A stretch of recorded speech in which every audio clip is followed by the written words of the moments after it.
Hello everyone, I Dr. Nilima Goswami from Sage Group. I am pharmaceutics faculty and my today's topic is prescription. In prescription, today we are discussing about the sources of error in prescription. So there are different sources of errors. Number one is abbreviations. Abbreviations means किसी चीज़ की short form, जैसे कि हम prescription में कोशिश ये करते हैं कि आपको पूरा फुल लिखना चाहिए. शॉर्ट फॉर्म्स हम या एब्रीविएशंस जो हैं वो हम लोग प्रिस्क्रिप्शन में मेंशन नहीं करते हैं, क्योंकि वो शॉर्ट फॉर्म आपको मालूम है, जरूरी नहीं है कि वो शॉर्ट फॉर्म किसी पेशेंट को भी मालूम हो. फॉर एग्जांपल सोडियम क्लोराइड, आप एजुकेटेड हैं, लर्नेड हैं, तो आपको मालूम है कि सोडियम क्लोराइड जो है उसका शॉर्ट फॉर्म होता है NaCl और दैट इज वो सॉल्ट है. लेकिन अगर आप NaCl लिख रहे हैं और किसी ऐसे अननोन को दे रहे हैं जिसका इससे कोई मतलब ही नहीं है, तो वो सोडियम क्लोराइड को नहीं पता, NaCl को नहीं पता कर पाएगा कि ये सोडियम क्लोराइड है. तो आपको उसका पूरा फुल फॉर्म लिखना है. या दूसरी और चीजें क्या, जैसे हम लोग, मैं शॉर्ट फॉर्म में कई बार बोल रही हूँ ITP. अगर आप फार्मेसी फील्ड को बिलोंग्स नहीं करते तो आपको नहीं मालूम that ITP means introduction to pharmaceutics. तो आपको एब्रीविएशंस नॉर्मली हम यूज नहीं करते हैं प्रिस्क्रिप्शन में. तो in most of the prescription, abbreviation terms are used by the prescriber that leads to major errors during interpretation by the pharmacist. क्योंकि एक चीज के हो सकता है दो, मतलब दो abbreviations भी हो सकते हैं उसके. तो आपको ये कोशिश करना चाहिए कि प्रिस्क्राइबर को उसमें पूरे एब्रीविएशंस, अगर आपको एब्रीविएशन समझ में नहीं आ रहे हैं तो आप उसको दोबारा से प्रिस्क्राइबर से एक बार कंफर्म कर सकते हैं. फॉर एग्जांपल, जैसे यहाँ लिखा है SSKI, तो SSKI means saturated solution of potassium iodide. तो नॉर्मली हम लोग कंसंट्रेटेड या कंसंट्रेटेड पोटेशियम आयोडाइड भी बोल देते हैं. तो यहाँ पे है saturated solution of potassium iodide, इसको शॉर्ट फॉर्म में लिखा हुआ है SSKI. तो इस टाइप की एब्रीविएशंस हम लोग ना यूज करें, और इस जिसकी वजह से इस टाइप की प्रिस्क्रिप्शन में कुछ मिसलीडिंग्स हो सकते हैं. तो you should avoid the abbreviation in the prescription. Then next है नेम ऑफ ड्रग. अगर किसी ड्रग का नाम कुछ एक जैसा सुनाई देता है तो उसमें भी कई बार लिखने में या सुनने में थोड़ा प्रॉब्लम हो जाता है. तो name of some drug, specially the same brands name, either looks और साउंड लाइक्स, एक जैसे सुनाई देते हैं, एक साइड दिखाई देते हैं. तो so any error in the name of the drug will leads to major danger to the patient. जैसे कि यहाँ पे है एल्थ्रोसिन एंड एल्ट्रोक्सिन. तो ये सुनने में थोड़े एक जैसे हैं और थोड़ी स्पेलिंग भी एक जैसी सी लगती है, तो ये कई बार मिसलीड करते हैं. जैसे नेक्स्ट एग्जांपल है एसिडिन एंड एपिडिन. तो ये एक जैसे दिखते हैं और ये सुनने में भी एक जैसे हैं, और कई बार इनका कंपनी नेम भी सेम होता है, सेम ब्रांड नेम के होते हैं. तो यहाँ पे ये इस टाइप के प्रिस्क्रिप्शन में कई बार एरर होने के चांसेस हो सकते हैं. Then next is strength of the preparation. Strength means कि वो उसकी कितनी पोटेंसी है. वो 100 mg है, उसके अंदर मेडिकमेंट कितना है, 100, 200, 250, 500, 1000. तो वो आपको उस पर स्ट्रेंथ मेंशन करनी है, और वो स्ट्रेंथ जो है वो आपको प्रिस्क्रिप्शन में अगर नहीं है या आपको डिस्पेंस करते हुए उसको मेंशन करनी पड़ेगी कि वो स्ट्रेंथ कितनी है. उसके ऊपर स्ट्रेंथ मतलब आप उसको कितनी डोज में दे रहे हैं, और कि अगर वो मान लो डॉक्टर उसने प्रिस्क्राइब ने बोला है कि वो आपको 1000 mg लेना है, ठीक है, तो 1000 mg लेना है, तो आप या तो 1000 mg की वो प्रिपरेशन बना दें, और अगर आप 1000 mg की प्रिपरेशन नहीं बना रहे हैं तो आपको पेशेंट को बोलना पड़ेगा कि ये 2 टैबलेट आपको एक साथ लेनी है. तो और ये जो हाफ गोली का कॉन्सेप्ट है ना कि टैबलेट को ब्रेक करके, ये कॉन्सेप्ट नहीं चलता है. ये कॉन्सेप्ट हम लोग शुरू करते हैं, लेकिन अगर कभी भी मेडिसिन को हाफ करके नहीं लेना चाहिए. ये प्रिस्क्राइब नहीं है, क्योंकि अगर हम इन जनरल देखें तो 10 स्ट्रिप्स में या एक टैबलेट में भी मेडिकमेंट यूनिफॉर्मली डिस्ट्रीब्यूटेड है कि नहीं है वो भी नहीं मालूम होता है. तो हमें ये जो हाफ हम करके जैसे बोलते हैं ना कि 500 mg आपको लेना है, ठीक है, हमारे पास 500 नहीं है, आपको 250 लेना था, तो आपने 500 mg को ब्रेक करके ले लिया. तो ये जो ब्रेक करके लेने वाला है ये परमिटेबल नहीं है. Drugs are available in the market in various strengths, so a drug must not be dispensed if the strength is not written in the prescription. For example, paracetamol tablet 500 mg should not be dispensed when no strength is mentioned in the prescription. जैसा कि मैंने आपको बताया कि अगर doctor ने उस पर कोई भी लिखा है सिर्फ पैरास्टामोल, तो आपको कंफर्म करना पड़ेगा कि पैरास्टामोल कितना, 250, 500 या 1000। आप अपनी मर्जी से उस पर मेंशन, आप अपनी मर्जी से उस पर कुछ नहीं बनाएंगे, आपको प्रिस्क्राइबर को एक बार कंफर्म करना पड़ेगा कि आपको देना कितना है। Then dosage form of the drug prescribe, आपको वो जो डोसेज फॉर्म है, अगर आपको एक पाउडर बता दिया गया कि पैरास्टामोल लेना है, तो अब वो पैरास्टामोल आपको सस्पेंशन की फॉर्म में लेना है, सिरप की फॉर्म में लेना है, टैबलेट की फॉर्म में लेना है, इंजेक्टेबल्स की फॉर्म में लेना है, सपोजिटरीज की फॉर्म में लेना है। तो ये आपको उसको मेंशन करना पड़ेगा या उसको पता होना चाहिए। लेकिन ये अब हमारे पास रेडीमेड होता है, तो ये वाला पार्ट जो है वो नॉर्मली नहीं है। तो अगर सिरप लिखा है तो हमें सिरप ही देना है बना के। तो many drugs are available in the available in more than one dosage forms. For example, liquid, tablets, injections or suppositories. Then that are जैसे कि अब आपके पास कोई पैरास्टामोल है, उस पैरास्टामोल को वो टैबलेट फॉर्म में भी अवेलेबल है, वो लिक्विड फॉर्म में भी अवेलेबल है। तो आपको देखना पड़ेगा कि प्रिस्क्राइबर ने किस फॉर्म में उसको दिया है, उसको कैसे दिया है, आपको इंजेक्शन फॉर्म में लेना है या फिर आपको टैबलेट फॉर्म में लेना है, उसको आपको मेंशन करना पड़ेगा वहां पे कि डोसेज फॉर्म किस टाइप का है।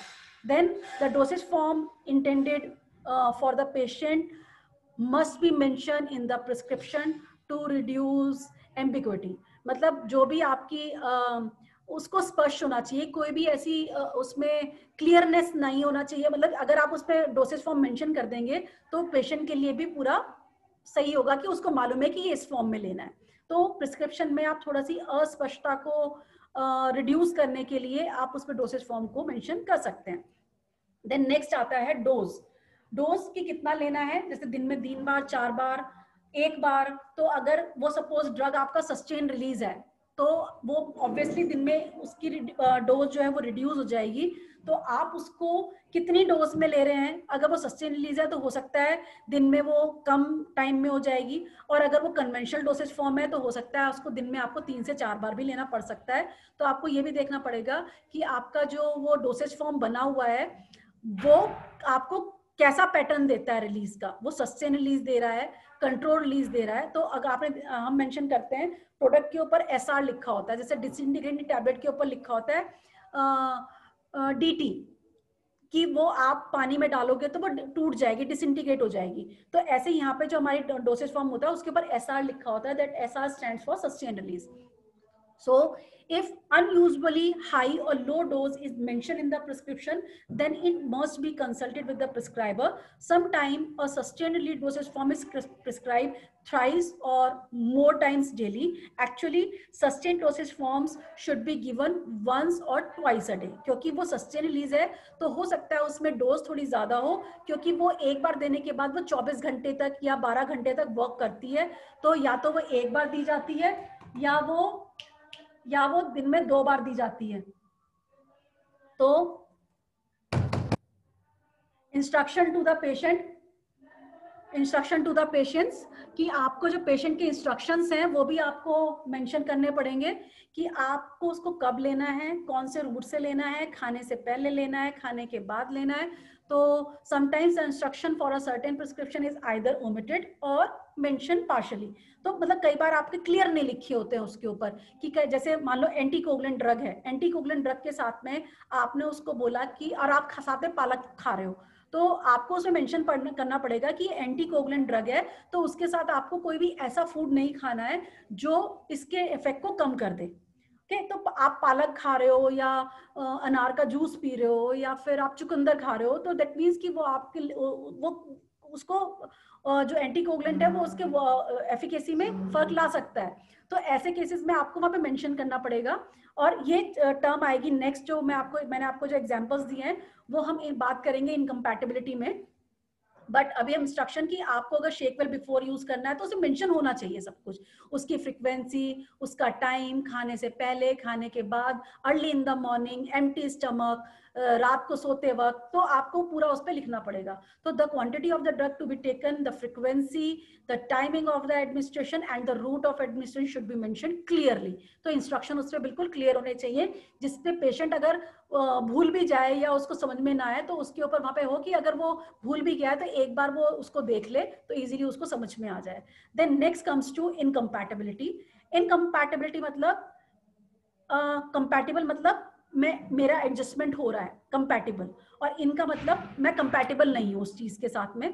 तो अगर कोई मैंने दो चीज ली है और वो दो चीज आपस में कंपैटिबल नहीं है तो वहां पे टर्म यूज होती है इनकम्पैटिबल। जो इनकम्पैटिबल है ये आपका आगे पूरा एक टॉपिक है, पूरा चैप्टर है। जो इनकम्पैटिबिलिटी होती है वो 3 टाइप की होती है। पहला फिजिकल, दूसरा केमिकल, तीसरा थेरेपेटिक। वो हम अपनी इनकम्पैटिबिलिटी क्लास में डिस्कस करेंगे। लेकिन अभी मैं यहाँ पे आपको बता रही हूँ कि जो सोर्सेज ऑफ एरर्स है उसमें हमारा मेन है एक इनकम्पैटिबिलिटी। तो it is essential to check that there is no pharmaceutical or therapeutic incompatibilities in the prescription. If more than 2 medicines are prescribed, then it is the duty of the pharmacist to see whether their interaction will produce any harm to the patient or not. मान लो अगर doctor ने वहां पे एक drug prescribe किया है, कोई जैसे एग्जाम्पल है नीचे टेट्रासाइक्लिन, ठीक है, टेट्रासाइक्लिन प्रिस्क्राइब किया है और साथ में आपने उनको ये और बता दिया कि सर मेरे तो जॉइंट्स में भी पेन हो रहा है, मुझे ऐसा लग रहा है कि मैं कैल्शियम डेफिशिएंट हो गया हूँ, तो आपको डॉक्टर ने वहां पे कैल्शियम सप्लीमेंट भी दे दिया।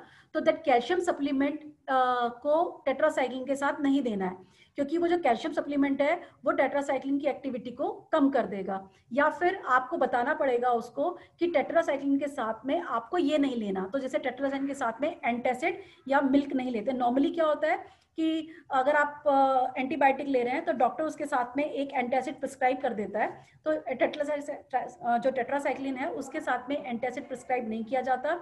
स्पेशली कैल्शियम कंटेनिंग जो एंटासिड में अगर आपका उसमें मेन जो कंटेंट है अगर वो कैल्शियम बेस्ड है तो इस टाइप के एंटासिड को टेट्रासाइक्लिन के साथ नहीं दिया जाता।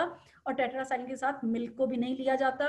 टेट्रासाइक्लिन के साथ कोई भी कैल्शियम सप्लीमेंट नहीं लिए जाते, क्योंकि वो क्या करते हैं, टेट्रासाइक्लिन के इफेक्ट को कम कर देते हैं, क्योंकि टेट्रासाइक्लिन और कैल्शियम मिलके दोनों चिलेट्स फॉर्म करते हैं। तो वो चिलेट्स जो है वो इसकी एक्टिविटी को रिड्यूस कर देता है। तो इसलिए हम उसके साथ में फूड इंटरेक्शन और ड्रग इंटरेक्शन नहीं होना चाहिए। तो certain drug has interaction with food, the pharmacist has to advise the patient about it. For example, tetracycline should not be taken with milk or antacids. Then next is strength of the medicine. जो हमने अभी last हमने discuss किया था strength of the medicine में, कि जो हमारे कंटेंट है अगर वो ओरली ले रहे हैं तो हो सकता है उसकी स्ट्रेंथ वेरिएट करे, और अगर आप उसको टैबलेट फॉर्म में ले रहे हैं तो हो सकता है उसकी स्ट्रेंथ वेरिएट कर जाए। तो जैसे इन केस ऑफ ओरल्स जो आपका 5 में आपने अगर उसको डॉक्टर बोल रहा है कि आपको 5 ml लेना है तो that 5 ml contains 250 mg and one tablet each tablet contain 500 mg। तो आपको डोज उसी हिसाब से मेंशन करनी पड़ेगी। तो the strength of active ingredient मतलब active pharmaceutical ingredient in the preparation must be displayed if it is intended for oral purpose. तो इस टाइप से आपको वहां पे मेंशन करनी पड़ेगी उसकी स्ट्रेंथ। तो the strength of the medicinal product for external use is usually expressed in terms of percentage। जैसे कि weight by weight volume की जो हमारा मेडिकमेंट है उसमें जो आपका मेडिकमेंट है वो इसमें 10% वेट बाय वेट है, 10% वेट बाय वॉल्यूम है। तो टॉपिकल एप्लीकेशन के लिए उसमें परसेंटेज की फॉर्म में मेंशन करते हैं, लेकिन ओरल की फॉर्म में हम एग्जैक्टली वहां पे mgs में बताते हैं। If the strength is defined in the monograph, मतलब monograph means कोई भी एक स्टैंडर्ड, जैसे फार्माकोपिया, किसी भी मोनोग्राफ मतलब किसी भी फार्माकोपिया में अगर ऑफिशियल है तो हम बोलते हैं कि ये that drug should be monographed in particular pharmacopoeia. तो the reference to the pharmacopoeia is sufficient. जैसे कि कैलामाइन लोशन, तो मुझे यहाँ पे ये स्ट्रेंथ मेंशन करने की जरूरत नहीं है क्योंकि calamine lotion is officially monograph in IP. तो मैंने यहाँ पे मेंशन कर दिया है कैलामाइन लोशन आईपी। तो मुझे बार बार बताने की जरूरत नहीं है कि ये इसकी इतना होगा, इतना लगाना है, क्योंकि that should be official in particular pharmacopoeia. And if it is not defined, then it is required, for example chloramphenicol oral suspension. तो यहाँ पे आपको पूरा मेंशन करना पड़ेगा. अगर वो कहीं पे नहीं है तो आप उसको मेंशन कर सकते हैं कि वो कौन से फार्माकोपिया में ऑफिशियल है, तो आपको यहाँ पे मेंशन करना पड़ेगा उसको. Then the value must be written in whole numbers. जैसे कि ये अगर 0.1 mg है तो उसके आगे आप 0 लगाओ. और अगर वो इस टाइप से जैसे लिखा है कि ये 0.01 ग्राम, इट शुड बी, अगर 0.01 ग्राम है तो कोशिश ये किया जाए कि उसको हम 100 mg लिखें, तो दैट इज मोर ऑथेंटिक. और डेसिमल पॉइंट्स को जितना ज्यादा कम यूज करें उतना ज्यादा अच्छा है. और अगर यहाँ पे परसेंटेज है जिसको आपको डेसिमल में मेंशन करना ही है, तो यहाँ पे लिखा है 0.5%. अगर इसके आगे 0 ना लगाओ तो कई बार 0 हम लोगों को समझ में नहीं आता, तो ये 5% हम इसको एज्यूम कर सकते हैं, लेकिन एक्चुअली वो था 0.5. तो दोनों के बीच में बहुत ज्यादा डिफरेंस है. तो अगर आपको उसको आप डेसिमल्स को हटा सकते हैं तो बेटर है कि आप डेसिमल्स को हटा दें, अवॉइड करें. जैसे कि यहाँ पे 0.1 ग्राम को हमने 100 mg लिख दिया, दैट इज सेम. लेकिन अगर आपको पता है कि पॉइंट वैल्यूज लिखनी ही है और आपको वो मेंशन करना जरूरी है और आप उस पॉइंट को नहीं हटा सकते हैं, तो प्लीज उसको 0 डेसिमल जो है उसके बिफोर प्लेस जरूर करें, जिससे हम उसको आइडेंटिफाई कर सकते हैं कि वो हम यहाँ पे 0.5 मतलब 0.5 की बात कर रहे हैं. तो ये थोड़ी सी एरर्स होने के चांसेस यहाँ पे हो सकते हैं आपकी प्रॉपर मेडिसिन की स्ट्रेंथ में. और ये जो स्ट्रेंथ है इसमें ज्यादा प्रॉब्लम हो सकती है अगर आप उनको ध्यान ना दें. Then next come to the quantity supplied in the containers. the total quantity, आपका वो जो कंटेनर है उस कंटेनर में टोटल, जैसे सपोज आपने सिरप लिया तो सिरप में 30 ml है, 40 ml है, 50 ml है. नॉर्मली 50 ml से ज्यादा का कंटेनर सिरप वगैरह का भी नहीं होता है. मैक्सिमम टू मैक्सिमम 100 ml, इससे ज्यादा का नहीं रखते हैं. और अगर आप लुब्रिकेटिव्स वगैरह ले रहे हैं, हम काउ उसमें लेते हैं हम लोग कॉन्स्टिपेशन वगैरह में, तो वो थोड़े कंटेनर्स बड़े हो सकते हैं जिनकी डोज बहुत ज्यादा होती है.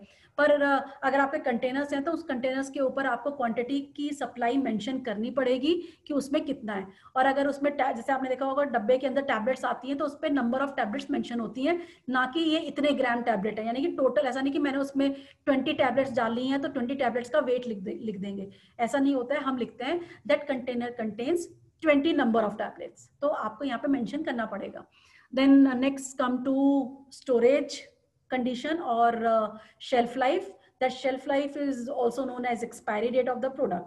तो अगर आपका जो स्टोरेज कंडीशन है और उसकी जो शेल्फ लाइफ है, वो शेल्फ लाइफ जो है वो स्पेशली डिपेंड करती है कि आपने इसकी एक्सपायरी पीरियड जो दिया हुआ है, उस एक्सपायरी पीरियड के लिए कुछ इंस्ट्रक्शन दिए होते हैं कि अगर आप उसको इस पर्टिकुलर टेम्परेचर पे रख रहे हो, इस पर्टिकुलर ह्यूमिडिटी पे रख रहे हो और उसको अगर लाइट से प्रिवेंट करके रख रहे हो, तो वो शेल्फ लाइफ है. लेकिन अगर आप उसको ना तो आप टेम्परेचर का ध्यान रख रहे हो, ना ह्यूमिडिटी का ध्यान रख रहे हो, ना ही आप लाइट का ध्यान रख रहे हो, तो हो सकता है उसकी शेल्फ लाइफ जो है वो इतनी ना हो पाए. तो आपको उसके ऊपर इंस्ट्रक्शंस अगर दिए हुए हैं कि स्टोरेज कंडीशन के अकॉर्डिंग हम बोलते हैं शेल्फ लाइफ का, तो अगर आपके कंटेनर के ऊपर मेंशन है कि that should be keep in dark place, तो आपको उसको डार्क प्लेस पे रखना ही है, क्योंकि अगर आप उसको डार्क प्लेस पे नहीं रखते हैं तो हो सकता है कि उसकी एक्सपायरी पीरियड वो वर्क ना करे. तो हमें अपने प्रोडक्ट कंटेनर के ऊपर ये प्रॉपर मेंशन करना है. जैसे कि टेम्परेचर आपको उसको कैसे रखना है, तो पहला है keep in cool place, okay, और दूसरा है कीप इन रेफ्रिजरेटर. तो ये दो अगर हम मेंशन कर रहे हैं तो कूल प्लेस का मतलब कि उसको अप्रोक्सीमेटली टेम्परेचर ऐसा रहना चाहिए कि वो 15 डिग्री से 25 डिग्री के बीच में हो. So many preparation are required to keep below 15 degrees centigrade. In these cases, the label should indicate keep in cool place. And in case of suppositories and pessaries, so that melts at 37 degree centigrade, क्योंकि 37 degree centigrade जो है वो body का temperature है. और पेसरीज और suppositories को इसी हिसाब से बनाया जाता है कि जैसे ही ये बॉडी के टच में आए तो ये मेल्ट हो जाए. तो इनको जो सपोजिटरीज और पेसरीज हैं उनको लिखा जाता है keep it in cool place. तो उनको हमें ऐसे टेम्परेचर पे रखना है कि जहाँ पे ये मेल्ट ना हो, क्योंकि ये 37 डिग्री सेंटीग्रेड पे तो मेल्ट हो जाएंगे. तो आपको इनको 25 तक 15 to 25 के बीच में सपोजिटरी और पेसरीज को यूज कर सकते हैं, क्योंकि अगर आपने इसको ज्यादा ठंडे उस पर रखा, जब आप इसको अप्लाई करेंगे तो इसको अप्लाई करने से पहले हम इसको थोड़ा नॉर्मल टेम्परेचर पे लेके आते हैं, तब हम इनको यूज करते हैं। देन अब हमारी नेक्स्ट टर्म आती है कीप इन रेफ्रिजरेटर। रेफ्रिजरेटर का मतलब होता है कि इंसुलिन है, इंजेक्शंस या कुछ वैक्सीन्स हैं, जो टेम्परेचर होता है वो होता है 2 to 8 डिग्री, अगर उसको हम रेफ्रिजरेटर पे रख रहे हैं। एक होता है फ्रीज ड्राई, कि आप उसको बिल्कुल फ्रीज कंडीशन में ही रखना है, तो कुछ वैक्सीन्स और सीरास को रखते हैं फ्रीज कंडीशन में, तो यहाँ पे टेम्परेचर जो है वो 0 डिग्री से बिलो होता है। तो ये 3 कंडीशंस होती है, लेकिन यहाँ पे मैंने अभी 2 कंडीशन मेंशन की है, keep in refrigerator and keep in cool place. Then next comes to humidity. This, for example, powders, tablet, capsules should be stored in airtight container. The label जो उसके ऊपर mention होता है वो होता है keep the bottle in tight closed container. तो it means कि उसके अंदर कोई भी वाटर नहीं जाना चाहिए। अगर वो वाटर जाएगा तो हो सकता है, जैसे कैप्सूल को आप खुला छोड़ दो तो वो चिपचिपा हो जाएगा। Then next is light. तो लाइट में अगर आपका कोई प्रोडक्ट लाइट सेंसिटिव प्रोडक्ट है तो उस पर मेंशन किया जाता है keep in a dark place. तो डार्क प्लेस पे आपको उसको रखना है। वैसे अगर वो लाइट सेंसिटिव प्रोडक्ट होते हैं तो ऑलरेडी उसको आप एम्बर कलर बॉटल, जो पीले पीले रंग की जो एम्बर कलर की जो बॉटल्स आती है ना, अगर लिक्विड है तो एम्बर कलर बॉटल में आता है, और अगर वो टैबलेट्स या कैप्सूल्स हैं तो वो फिर ऐसे कंटेनर्स में आते हैं, या उसको उन्होंने एक कार्टन के ऊपर दूसरा कार्टन कुछ इस तरह से किया होता है कि उस पर डायरेक्ट लाइट नहीं आती है, तो वो उसी तरह से उनके कंटेनर्स एंड क्लोजर भी वैसे ही सिलेक्ट किए जाते हैं। तो अगर आपको लाइट से सेंस, इसका मतलब अगर आपको ये एक्सपायरी शेल्फ लाइफ और स्टोरेज को, शेल्फ लाइफ को मेंटेन करना है तो आपको पर्टिकुलर स्टोरेज कंडीशन को फॉलो करना पड़ेगा। तो स्टोरेज कंडीशन में क्या क्या हमारे इंपॉर्टेंट फैक्टर्स हैं? Temperature, humidity and light.